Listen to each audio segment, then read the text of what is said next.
มาสูตรบทธรรมพระพุทธศาสตร์พระองค์วางว่าบทจดไม่ให้ไขว้เขวแนวคิดตามเหตุผลปนเปอาจมีโยเยเชื่อไปอาจไม่แน่นอ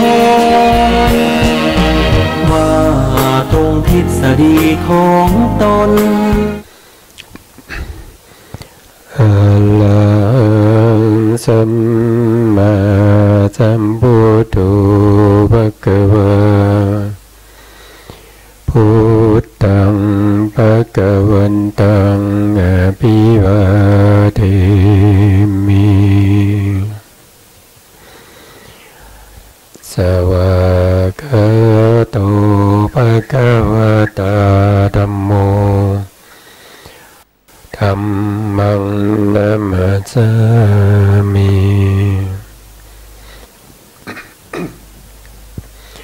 สุปฏิปันโน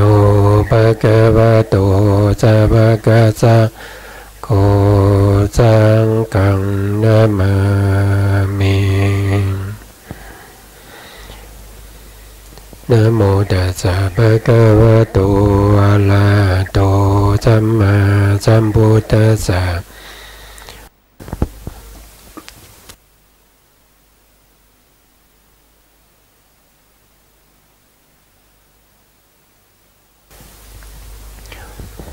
นะโมตัสสะภะคะวะโต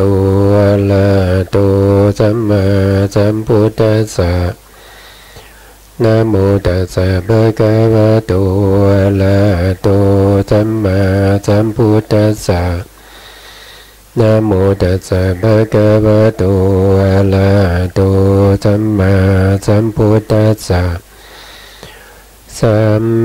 มาสัมพุทธมัตโตลังสัสสะธัมมะกานุตตัมมังอาภิวาทิยาปาสิสังอาภิธัมมัตตาสังฆังตถาวุตตาภิธัมมัตตาจโตตาปรมัตตาโตจิตตังเจตสิกังรูปังนิพพานะมิติสัมปทาขอกราบนมัสการพระมหาเถระพระสังฆาธิการพระเถรานุเถระและขอสวัสดีท่านผู้ฟังและผู้ชมทุกท่านที่ติดตามในรายการพระไตรปิฎกลอยฟ้าในเนื้อหาพระอภิธรรมครั้งนี้ก็เป็นครั้งที่50นะครับซึ่งเราได้พูดถึงในเรื่องของรูปในหมวดในที่2นะครับที่เรียกกันว่าวิภาคนัยนะครับวิภาคนัยรูปนะก็เป็นการแสดงรูปโดยแยกเป็นเอกนัยกับติกนัยก็คือในที่ว่าโดยหนึ่งนะครับเป็นแม่บทที่ว่าโดยหนึ่งแล้วก็เป็นคู่นะครับก็เป็นทุกกะมาติกานะครับทุกกะมาติกาก็ว่าเป็นคู่นะครับการว่าเป็นคู่เราก็ได้ศึกษาร่วมกันมาจนถึงในที่เราเรียกว่าเป็นนะครับในที่เราเรียกว่าเป็นคู่ที่8นะครับคู่ที่8ที่เป็นอุปาทินนรูปอุปาทินนรูปก็คือรูปที่เกิดจากกรรมรูปที่เกิดจากกรรมรูปที่เกิดจากกรรมก็จะมีอยู่ด้วยกัน18รูปด้วยกัน18รูปนะ18รูปนะรูปที่เกิดจากกรรมมีอยู่18รูป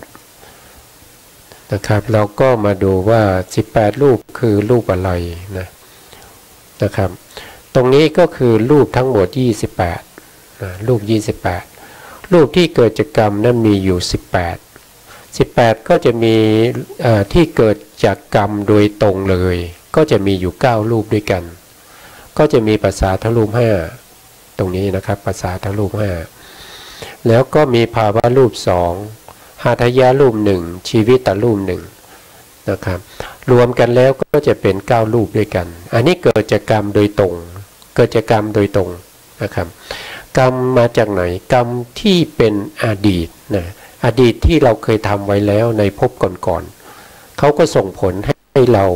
เป็นปัสสาทรูป5ภาวะรูป2หาทยะรูป1ชีวิตตรูป1แล้วเหลืออีก9รูปนะครับถึงจะได้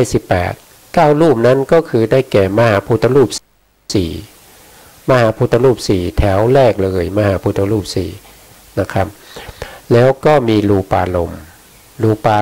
คันธารมณ์รัสสารมณ์แล้วก็อาหารนะครับ8รูปนี้เขาเรียกว่าเป็นอวินิโภครูปมหาพุทธรูป4รูปารมณ์คันธารมณ์รัสสารมณ์แล้วก็อาหาร8รูปนี้จะเป็นรูปที่แยกจากกันไม่ได้นะไม่ว่าจะเป็นรูปที่เป็นกัมมัชรูปจิตตชรูป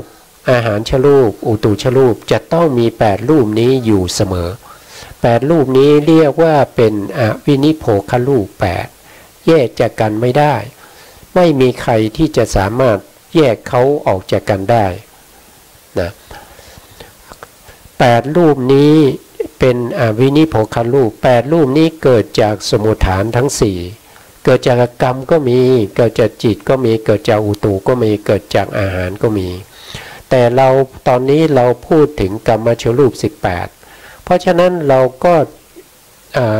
เจาะจงเอาเฉพาะวินิโภครูป8ที่เกิดจากกรรมเท่านั้น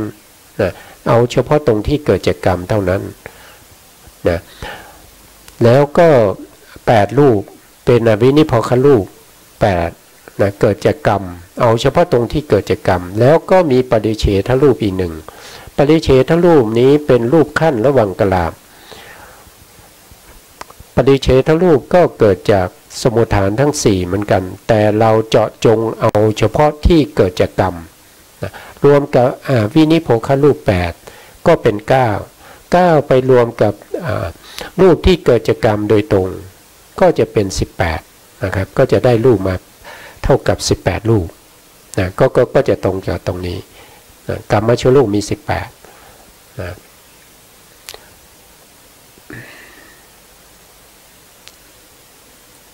ในกรรมชรูป18นะครับเขาก็บอกรายละเอียดไว้ตรงนี้ว่าเป็นภาษาทั้งรูป5ภาวะรูปมีอยู่2นะตรงนี้เขาเอาภาวะรูปเนี่ยต้อง2นะครับเขาใส่มาเป็น1นะเขาพิมพ์มาผิดนะครับเป็น2รูปนะแล้วก็หาทยะรูปมี1ชีวิตตรูปมี1อวินิโภครูป8ปริเฉทรูปอีก1ก็จะเป็น18รูปส่วน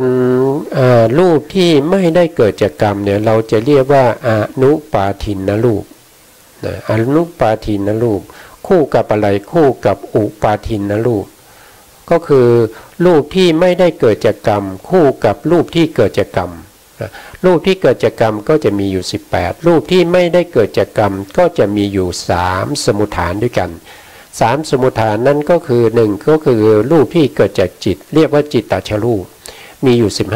15อันที่2รูปที่เกิดจากอุตุมีอยู่13อันที่3รูปที่เกิดจากอาหารมีอยู่12รวมกันแล้วก็จะเป็น40เพราะฉะนั้นอนุปาทินรูปมีอยู่40นะครับบางท่านอาจจะสงสัยว่าทำไมรูปที่เราศึกษามาเนี่ยมีอยู่แค่28ทำไมอ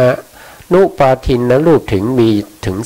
40นะครับอันนี้ก็คือหมายความว่าเรานับรูป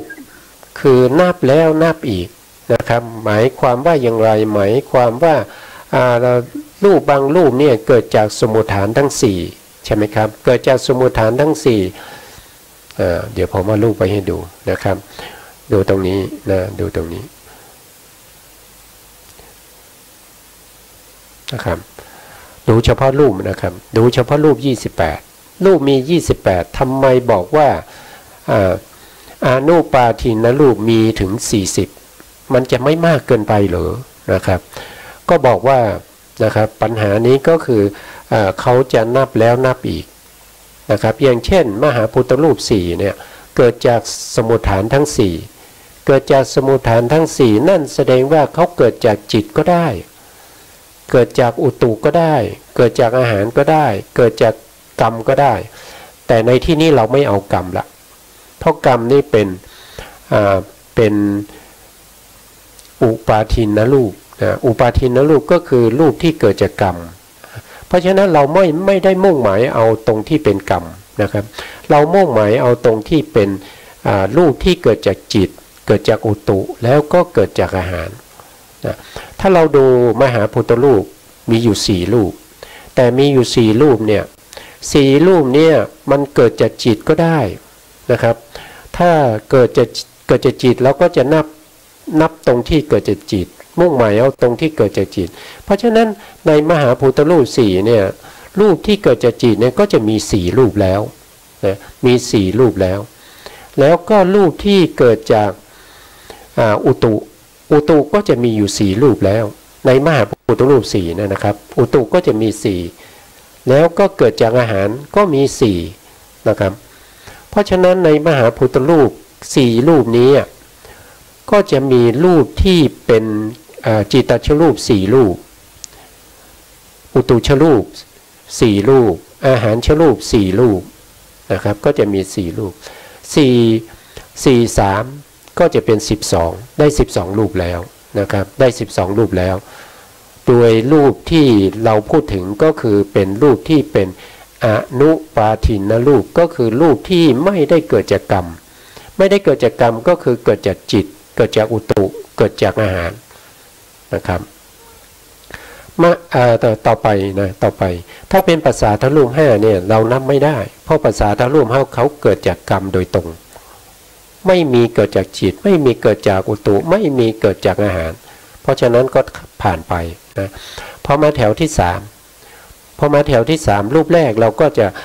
ะเห็นว่าเขาเป็นรูปารมณ์เนี่ยเขาจะเกิดจากสมุฏฐานทั้ง4นะครับเกิดจากสมุฏฐานทั้ง4นั่นก็แสดงว่าเกิดจากกรรมก็มีเกิดจากจิตก็มีเกิดจากอุตุก็มีเกิดจากอาหารก็มีแต่เราพูดถึงรูปที่เป็นอนุปาทินรูปที่ไม่ได้เกิดจากกรรมเพราะฉะนั้นรูปที่เป็นกรรมเราก็ตัดออกไป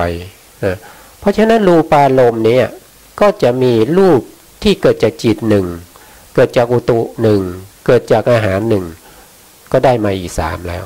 นะครับก็ได้มาอีก3นะเราจะเอาที่มันเป็นอวินิโภครูปก่อนนะครับก็ข้ามจากสัทธะมานะข้ามจากสัทธะมาตรงที่คันธะนะคันธะก็ได้เกิดจากสมุฏฐานทั้ง4เราตัดกรรมออกไปนะครับก็จะเหลือรูปที่เกิดจากจิตเกิดจากอุตุเกิดจากอาหารนะครับก็ได้มาอีก3นะแล้วก็ต่อไปก็เป็นรัสสารูปก็เกิดจากสมุฏฐานทั้ง4เราตัดกรรมออกไปก็จะเหลือรูปที่เกิดจากจิตเกิดจากอุตุเกิดจากอาหารนะครับแล้วก็ข้ามมาตรงนี้เลยนะข้ามมาตรงที่เป็นอาหารชรูปอาหารละรูปนะครับอาหารละรูปก็เกิดจากสมุฏฐานทั้ง4เพราะฉะนั้นเราตัดตรงที่เกิดจากกรรมไปก็จะเหลือรูปที่เกิดจากสมุฏฐานทั้ง4ก็คือเกิดจากจิตเกิดจากอุตุเกิดจากอาหารนะครับแล้วก็ไปตรงที่ปริเฉทรูปก็เกิดจากสมุฏฐานทั้ง4นะครับก็ตัดตรงที่เป็นกรรมออกไปก็เหลือในส่วนที่เป็นจิตเป็นอุตุเป็นอาหารนะครับส่วนรูปที่เป็นวิญญัติรูป2ก็คือกายวิญญัติแล้วก็วจีวิญญัติอันนี้เกิดจากจิตโดยตรงนะครับจะเกิดได้สมุฏฐานเดียวก็คือเกิดจากจิต2รูปนี้เกิดจากจิต นะแล้วก็ต่อไปก็จะเป็นวิการและรูปสามวิการและรูปสามเนี่ยเขาเกิดจากสมุฏฐานทั้งสามก็คือเกิดจากจิตก็มีเกิดจากอุตุก็มีเกิดจากอาหารก็มีได้ตรงนี้มาอีกสามนะครับทีนี้เราก็มารวมนะเราก็มารวมพอเรามารวมเนี่ยในอวินิโพครูป8ในอวินิโพครูป8ที่เป็นจิตตชรูปนะก็จะได้8แล้วนะได้8แล้วนะได้8แล้วจิตตชรูปได้8แล้วก็มาที่สัทธารูปสัทธารูปนี่เกิดจากจิตกับอุตุนะครับเพราะฉะนั้นตรงที่เกิดจากจิตนี้ก็จะเป็นจิตตชรูปเราก็บวกเข้าไปก็เป็น9นะครับก็เป็น9ก็เป็น9แล้วก็มาตรงที่เป็นปริเฉทรูปก็เอาเฉพาะตรงที่เกิดจากจิตก็เป็น10นะครับเป็น10แล้วก็11ก็คือกายวิญญัต12ก็คือวจีวิญญัต13ก็คือละหุตา14ก็คือมุทุตา15ก็คือกัมมัญญตานะครับก็จะได้15รูปแล้วนะครับก็จะได้15รูปที่เกิดจากจิตนะครับได้ครบแล้วนะได้ครบแล้วแต่ส่วนที่เป็นลักขณะรูป4ตรงนี้นะครับไม่ได้เกิดจากสมุฏฐานใดๆนะครับไม่ได้เกิดจากสมุฏฐานใดๆเขาเป็นแค่ลักษณะอาการเท่านั้นเองเป็นแค่ลักษณะอาการก็คือลักษณะอาการของนิพพานรูปที่กำลังเกิดเนี่ยก็จะเรียกว่าอุปัจจยะนะครับหลังจากรูปที่ควรเกิดหมดแล้วนะครับต่อจากนั้นรูปก็ยังเกิดสืบต่อไปเรียกว่าสันตติแล้วก็รูปที่เกิดขึ้นแล้วตั้งอยู่ก็จะเรียกว่าชลตารูปที่ดับนะครับรูปที่ดับครบอายุแล้ว17ขณะของจิตหรือ51ขณะของอนุขณะก็ดับไปก็จะเรียกว่าอนิจจตาเพราะฉะนั้น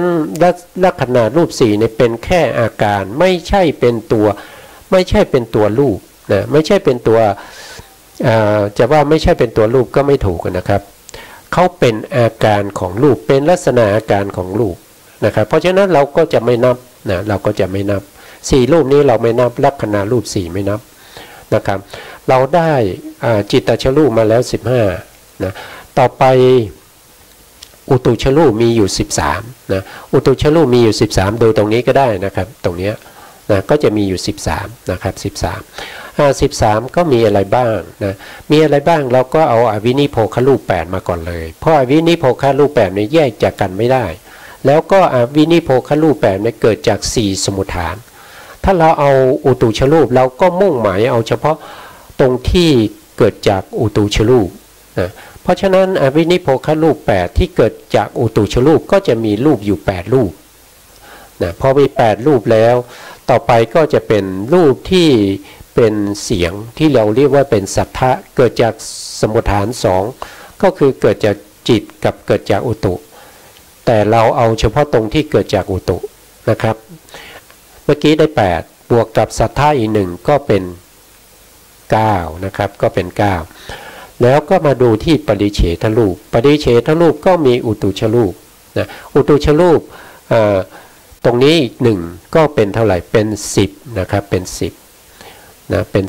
10แล้วก็ยังมีที่วิการละรูปอีกวิการละรูปมี3นะวิการละรูปนี้เกิดจากสมุฏฐานทั้ง3ก็คือจิตอุตุแล้วก็อาหารแต่เราเอาเฉพาะตรงที่เขาเกิดจากอุตุนะครับเกิดจากอุตุก็มีอยู่3เพราะฉะนั้นรวมกันแล้วก็จะได้13นะก็จะได้13นะครับต่อไปก็คือรูปที่เป็นอาหารรูปที่เป็นอาหารนี้ก็จะมีอยู่12รูปด้วยกัน12รูปด้วยกัน12รูปนี้มาจากไหนนะครับ12รูปนี้อันดับแรกเราไม่ควรจะลืมนั่นก็คืออวินิโพครูป8อวินิโพครูป8ก็มีอาหารอยู่แล้ว8รูปเพราะว่าเป็นรูปที่แยกจากกันไม่ได้อวินิโพครูป8เกิดจากสมุฏฐานทั้ง4ไม่ว่าจะเกิดจากกรรมเกิดจากจิตเกิดจากอุตุเกิดจากอาหารแต่เราคิดในกรณีที่ว่าเกิดจากอาหารเพราะฉะนั้นเราก็มุ่งหมายเอาเฉพาะอวินิโพครูป8ที่เกิดจากอาหารเท่านั้นนะครับส่วนอื่นเราไม่เอาเกิดจากกรรมเราไม่เอาเกิดจากจิตเราก็ไม่เอาเกิดจากอุตุก็ไม่เอาแต่เราเอาเฉพาะตรงที่เกิดจากอาหารนะครับเพราะฉะนั้น รูปที่เกิดจากอาหารที่แยกจากกันไม่ได้แล้วที่เราเรียกว่าอวินิโพครูป8ก็จะได้มา8ก็จะได้มา8แล้วทีนี้ก็บวกกับปริเฉทรูปอีก1ก็เป็น9นะแล้วก็บวกกับวิการรูป3ก็คือละหุตาก็จะมีรูปที่เกิดจากอาหารมุทุตาก็มีรูปที่เกิดจากอาหารกัมมัญญตาก็มีรูปที่เกิดจากอาหารก็จะได้12รูปพอดีนะครับอันนี้ก็คือตรงที่เราพูดถึงตรงที่เป็นจิตตชรูป15นะครับคืออะไรก็คือวิญญาติรูป2วิญญาติรูป2วิญญาติรูปเนี่ยมีกายวิญญาตแล้วก็วจีวิญญาตนะตรงนี้เขาเขียนแค่1นะครับมี2นะสัทธรูปอีก1วิการรูป3แล้วก็วินิโพครูป8แล้วก็ปาริเฉทรูปอีก1รวมกันแล้วก็จะได้15นะครับแต่ถ้าวิญญาติรูป1เนี่ยมันจะไม่ถึง15มันได้แค่14ตรงนี้วิญญาติรูปต้องมี2นะครับมีกายวิญญาตกับวจีวิญญาตนะอันนี้เป็นจิตตชรูปมีอยู่15นะแล้วก็อาหารโทษทีอุตุชรูปมี13นะอุตุชรูปมี13เพราะฉะนั้นอุตุชรูปเนี่ยมี13เนี่ยได้แก่อะไรบ้างอันที่เราหาตอนแรกก็คืออวินิโพครูป8นี้นะอวินิโพครูป8ก็มี8แล้วบวกกับสัทธรูปอีก1ก็เป็น9วิการรูปอีก3ก็เป็น12แล้วก็ปาริเฉทรูปอีก1ก็เป็น13ก็เป็นอุตุชรูป13นะต่อไปอาหารชรูปนะอาหารชรูปเนี่ยก็จะมีอยู่12เราหาตอนแรกก็หาวินิโพครูป8ก่อนก็จะอวินิโพครูป8นะแล้วก็บวกกับปริเฉทรูป1ก็เป็น9บวกกับวิการรูปอีก3ก็เป็น12นะก็จะได้อาหารชรูป12นะครับ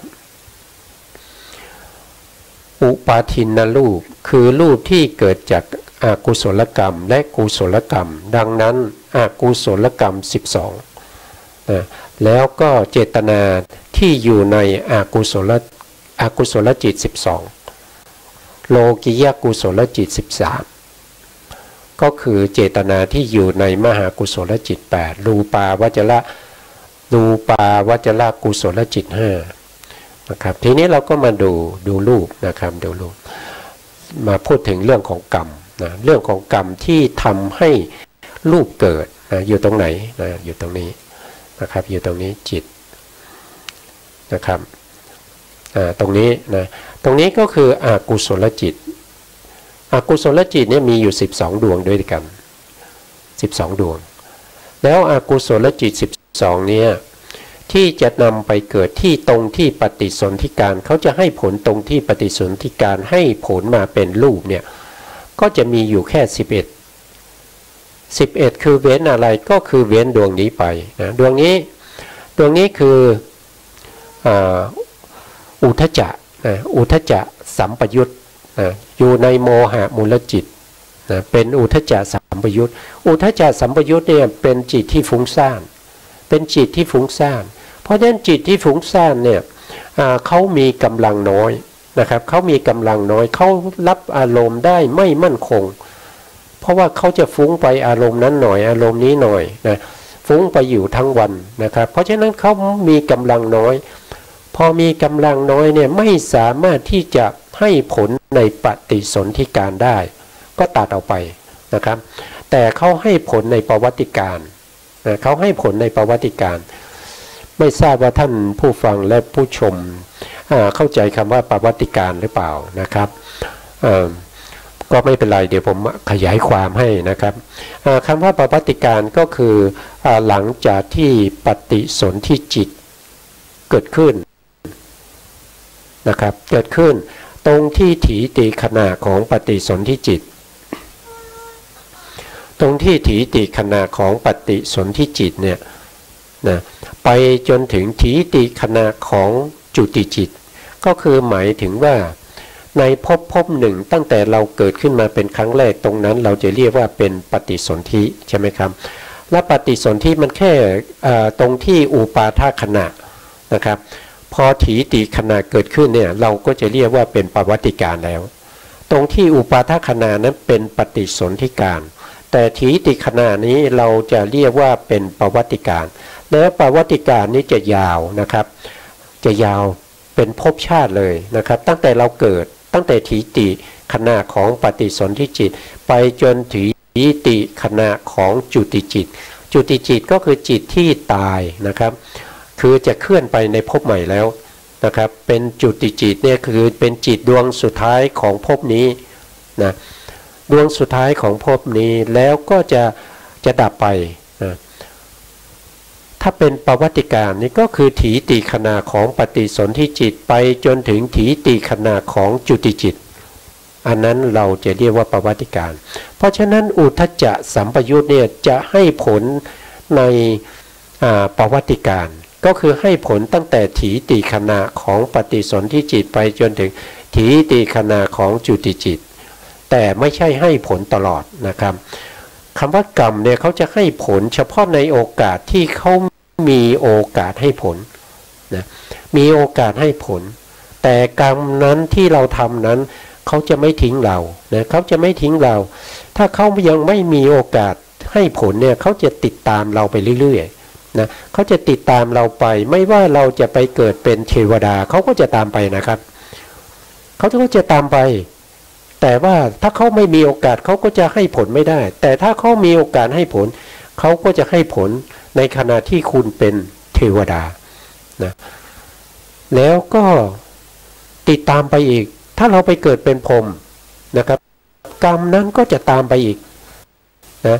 กรรมนั้นก็จะตามไปอีกถ้ามีโอกาสเขาก็จะให้ผลถ้าไม่มีโอกาสเขาก็ไม่ได้ให้ผลนะครับแต่ถ้าเรากลับมาเกิดเป็นมนุษย์ในเมืองมนุษย์เนี่ยกรรมที่เป็นอกุศลกรรมเป็นบาปทั้งหลายหรือว่าเป็นบุญทั้งหลายเป็นกุศลกรรมก็จะมีโอกาสให้ผลได้เสมอกันเพราะฉะนั้นกรรมที่เราทำไว้ในอดีตเนี่ยมีมากมายนะครับมีมากมายตั้งแต่อเนตชาตินะครับเราไม่รู้ว่าเราเกิดครั้งแรกตรงไหนนะเป็นอเนตชาติอเนตภพก็คือนับภพนับชาติไม่ถ้วนในแต่ละภพที่เราเกิดที่ผ่านมาเนี่ยเราก็ทำกรรมไว้มากมายจนไม่สามารถที่จะรู้ได้ว่าจะมากมายขนาดไหนแล้วกรรมพวกนั้นก็ยังตามมาพร้อมที่จะให้ผลเราอยู่นะถ้าเราเผลอเมื่อไหร่เราเปิดโอกาสเมื่อไหร่กรรมนั้นเขาจะให้ผลเราทันทีเพราะกรรมเนี่ยมันจะตามเรามาทุกขณะนะครับเพราะฉะนั้น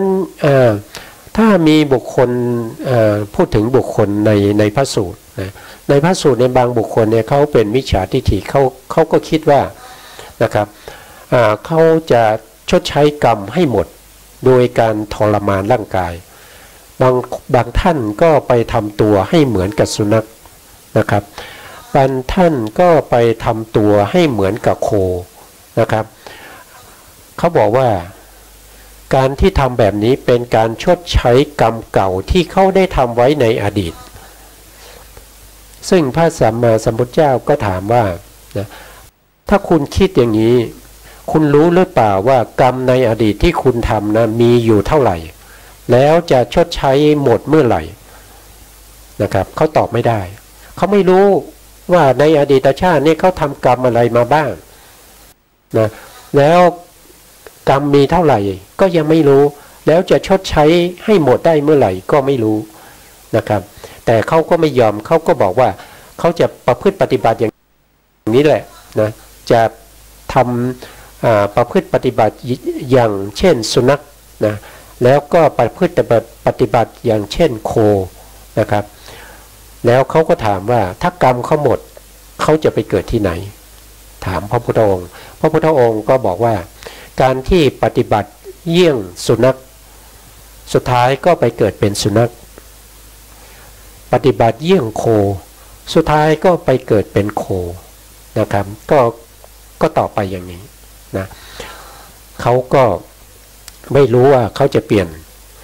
มิจฉาทิฏฐิมาเป็นสัมมาทิฏฐิหรือเปล่าก็ไม่รู้นะครับอันนั้นก็เป็นเรื่องของเขาแต่เราพูดถึงในเรื่องของกรรม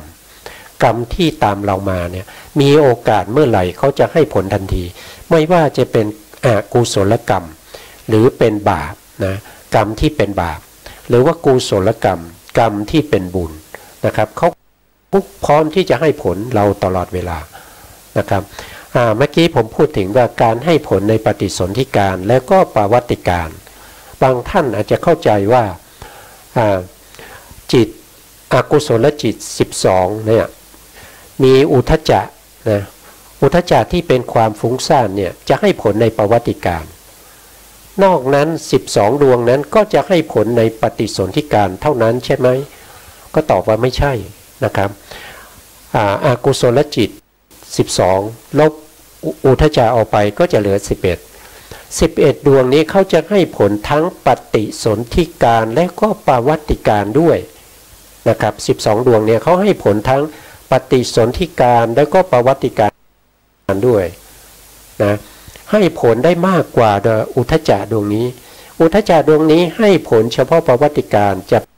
ไปให้ผลในปฏิสนธิการไม่ได้นะครับอันนี้ก็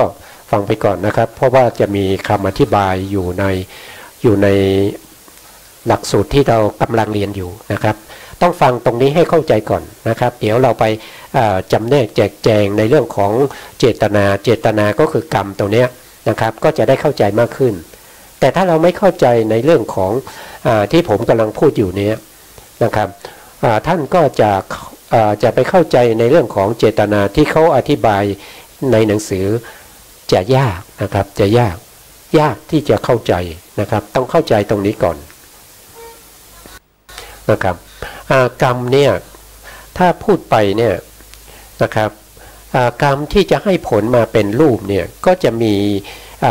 กุศลจิต12แล้วก็เจตสิกที่ชื่อว่าเจตนาก็จะอยู่ในนี้ในอกุศลจิต12นี้นะครับแล้วก็ทำกรรมนะเจตนาเป็นตัวกรรมเมื่อทำแล้วเขาก็จะให้ผลในปฏิสนธิการและปวัติการที่พูดไปนี่คืออกุศลนะครับนี่คืออกุศลที่นี่เป็นกุศลจะอยู่ที่ไหนนะครับเลื่อนหน่อยนะกุศลจะอยู่ที่ไหนกุศลก็จะอยู่ตรงนี้นะครับตรงที่เป็นมหากุศลนะมหากุศลตัวที่เป็นกรรมก็คือตัวเจตนาที่อยู่ในมหากุศลนี้นะมหากุศลนี้ก็จะให้ผลเป็นบุญนะเป็นความดีนะครับให้ผลเป็นถ้าให้ผลมาเป็นรูปก็จะได้รูปที่เป็นมนุษย์เป็นเทวดาเป็นมนุษย์เป็นเทวดาแล้วก็เป็นรูปที่เขาเรียกว่าสมบูรณ์นะครับสมบูรณ์เป็นรูปที่สมบูรณ์นะครับให้ผลมาเป็นรูปที่สมบูรณ์นะครับทีนี้ในมหากุศลทั้ง8เนี่ยการทำกรรมของเราในมหากุศลเนี่ยก็จะมีอำนาจในการทำกรรมเนี่ยหนักเบาไม่เท่ากันนะครับหนักเบาไม่เท่ากันเพราะฉะนั้นเวลาที่เขาให้ผลเนี่ยเขาก็ให้ผลไม่เท่ากันเหมือนกันนะครับอย่างเช่นที่เราทำกรรมนะครับที่เป็นกุศลกรรมแต่มีกำลังอ่อนแล้วก็ไม่ประกอบด้วยปัญญานะครับเป็นญาณวิปยุตก็คือ4ดวงข้างหลังนี้นะ4ดวงข้างหลังนี้นะครับไม่ประกอบด้วยปัญญาแล้วก็มีกำลังอ่อนนะครับแล้วก็ทำกรรมนั้นลงไปยกตัวอย่างนะยกตัวอย่างเช่นนะครับอย่างเช่นเด็กนะครับเด็กตอนเช้าเนี่ยเราจะเห็นพ่อแม่นะครับพ่อแม่พาบุตรซึ่งตัวเล็กๆนะครับไปใส่บาตรนะไปใส่บาตรแล้วเด็กตัวเล็กๆเนี่ยนะครับก็ไม่รู้เรื่องของกรรมเรื่องของบุญเรื่องของบาปอะไรเลยนะครับพ่อแม่ก็บอกว่าลูกหยิบอันนี้ใส่บาตรให้ใส่บาตรให้พระเด็กนั้นก็จะทำตามนะทำตามโดยการหยิบเอาของสิ่งใดสิ่งหนึ่งใส่ในบาตรของพระภิกษุสงฆ์นะครับการกระทำบุญอย่างนั้นเป็นการกระทำบุญที่ไม่ได้ประกอบด้วยปัญญาแล้วก็เป็นการกระทำบุญประเภทที่มีกำลังอ่อนนะครับเพราะฉะนั้นการกระทำบุญในลักษณะที่ไม่ประกอบด้วยปัญญาแล้วก็มีกำลังอ่อนให้ผลมาเป็น จิตดวงนี้นะครับจิตดวงนี้จิตดวงนี้นะครับสันติรัตนะนะครับอุเบกขาสันติรัตนะเหตุกะกุศลวิบากนะครับได้รูปมาเป็นยังไงได้รูปมาเป็นรูปที่ไม่สมประกอบเช่นบางครั้งก็จะเป็นบุคคลที่ปฏิสนธิมาด้วยตาบอดหูหนวกเป็นบ้าเป็นใบ้นะครับเป็นปัญญาอ่อนนะครับแต่เป็นมนุษย์นะครับแต่เป็นมนุษย์จากผลของบุญแต่เป็นบุญที่ไม่มีปัญญาแล้วก็เป็นบุญที่มีกำลังอ่อนนะครับเพราะฉะนั้นก็ให้ผลมาเป็นอุเบกขาสันติรณะเหตุกะกุศลวิบากให้รูปมาเป็นรูปที่ไม่สมบูรณ์นะครับเป็นรูปที่ไม่สมบูรณ์นะอันนี้ก็เกิดจากอะไรก็เกิดจากการทำกรรมนั่นเองนะครับเมื่อกี้ผมไม่ได้พูดถึงดวงนี้นะครับดวงนี้ก็เป็นผลของอกุศลนะครับอกุศล12นะครับอกุศล12แต่ว่าในปฏิสนธิการถ้าเขาทำหน้าที่ในปฏิสนธิการเนี่ยนะครับเขาจะจิตที่ให้ผลนะครับอกุศลที่ให้ผลมาก็จะมีอยู่แค่11ดวงนะครับมีอยู่แค่11ดวงแต่ในประวัติการเนี่ยเขาก็สามารถที่จะให้ผลได้ทั้ง12ดวงนะครับเกิดเป็นอะไรก็ได้รูปร่างมาเป็นเดรัจฉานนะครับได้รูปร่างมาเป็นเดรัจฉานเป็นอะไรเป็นนกนะครับเป็นนกเป็นแมวเป็นสุนัขเป็นจิ้งจกนะครับเป็นไก่นะเป็นเดรัจฉานเป็นเปรตนะครับเป็นเปรตก็มีตั้ง12ชนิดนะถ้าว่าโดยพิสดารก็มี21ชนิดนะครับก็แล้วแต่นะครับว่าใครจะได้เป็ดชนิดไหนนะแล้วก็ไปเกิดเป็นอสุรกายนะอสุรกายนี้ก็จะเป็นบุคคลที่ไม่เจริญนะครับก็จะมีอยู่3ชนิดด้วยกันอสุรกายนะครับอสุรกายที่เป็นเขาเรียกว่าเทวะอสูรนะเทวะอสูรก็คืออสุรกายประเภทที่เป็นเทวดานะครับแล้วก็มีเปติอสูรก็คือเป็นอสุรกายประเภทที่เป็นเปรตแล้วก็มีนิยตะอสุรกายก็คืออสุรกายประเภทที่เป็นสัตว์นรกนะครับนะอันนี้ก็คือผลของอกุศลนะครับอกุศลที่เราทำเป็นกรรมที่ไม่ดีนะครับเช่นเราฆ่าสัตว์เราเบียดเบียนสัตว์เราลักทรัพย์เราประพฤติผิดในกามนะครับเราดื่มสุรานะครับเรามุสานะพวกนี้นะครับก็ให้ผลมาเป็นสิ่งที่เราไม่ต้องการเราไม่ปรารถนาแต่กรรมมันให้เราได้กรรมมันให้เราในสิ่งที่เราไม่ต้องการนะครับเพราะว่าเราทำอกุศลกรรมนะก็ได้รูปร่างมาตามนั้นนะครับถ้าเป็นเดรัจฉานก็ได้รูปร่างมาอย่างเดรัจฉานนั่นแหละไม่ต้องอธิบายนะครับถ้าเป็นเปรตนะครับก็ได้รูปร่างมาอย่างเปรตนั่นนะถ้าเป็นอสุรกายก็จะได้รูปร่างอัปลักษณ์เหมือนอสุรกายนะครับก็ถ้าเป็นสัตว์นรกก็ได้รูปร่างมาเหมือนกับสัตว์นรกนะครับแล้วก็ได้ความทุกข์ทรมานในประวัติการด้วยนะครับอันนี้ก็เป็นการให้ผลของอกุศลนะครับทีนี้เราก็มาต่อในส่วนที่เป็นเมื่อกี้ผมพูดถึงมนุษย์ที่เกิดมาแล้วไม่สมประกอบนะครับไม่สมประกอบนะไม่สมประกอบทีนี้ถ้าเป็นมนุษย์ที่สมประกอบนะสมประกอบก็คือเกิดจากจิตอะไรนะครับก็เกิดจากมหากุศลนะครับเกิดในเมืองมนุษย์แล้วก็เทวดาอีก6ชั้น รูปร่างที่ดีนะครับรูปร่างที่ดีเกิดจากอะไรก็เกิดจากมหากุศลจิต8นี้แต่มหากุศลจิต8นี้ที่ทำหน้าที่ไปให้เกิดเนี่ยเป็นกรรมที่นำไปเกิดเนี่ย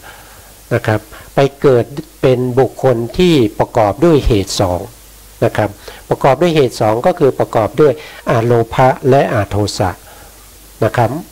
ไม่มีโมหะก็คือไม่ประกอบด้วยปัญญานั่นเอง นะครับปฏิสนธิจิตของบุคคลเหล่านี้ไม่ประกอบด้วยปัญญานะครับไม่ประกอบด้วยปัญญาทำยังไงถึงได้มาได้เป็นทวิเหตุกะนะครับเกิดด้วยมหาวิบากที่เป็นญาณวิปยุตนะครับกำลังพูดยังไม่จบเลยนะครับเวลาจะหมดแล้วนะครับเวลาจะหมดแล้วนะเราก็คงจะต้องกลับมาพูดในวันหลังต่อไปนะครับเพราะตอนนี้เวลาใกล้จะหมดแล้วนะครับการศึกษาพระอภิธรรมนี้ก็เป็นการศึกษาที่เป็นไปด้วยเหตุและผลนะครับเป็นสภาวธรรมล้วนๆนะครับพวกเราได้ศึกษาพระอภิธรรมก็ถือว่าเป็นบุคคลที่มีบุญมีคุณงามความดีมีกุศลนะครับในอดีตชาตินะครับ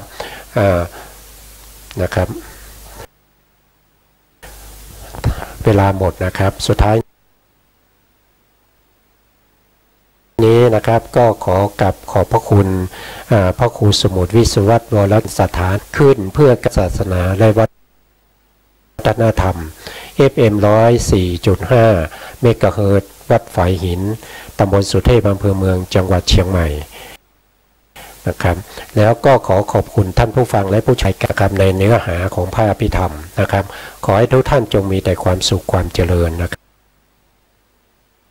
รับสุดท้ายนี้ก็ขอสวัสดีครับ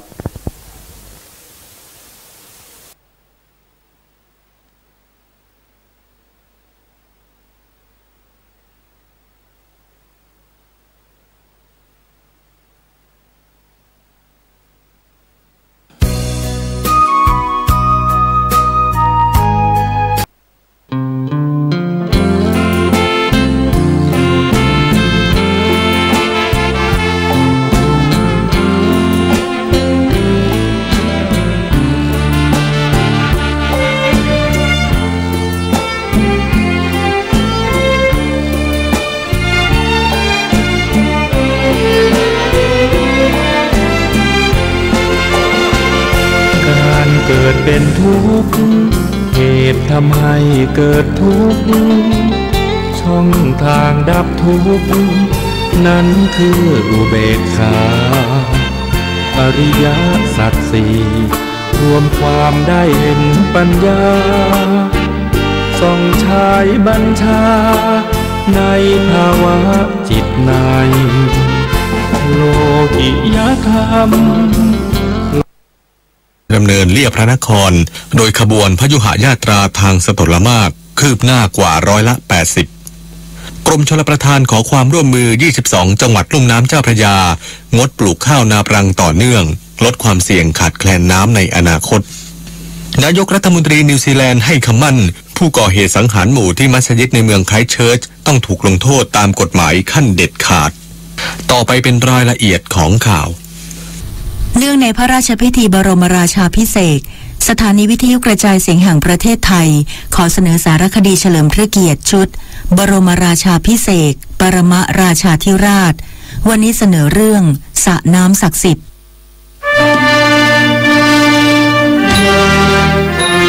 สารคดีเฉลิมพระเกียรติชุดบรมราชาภิเษกปรมราชาธิราช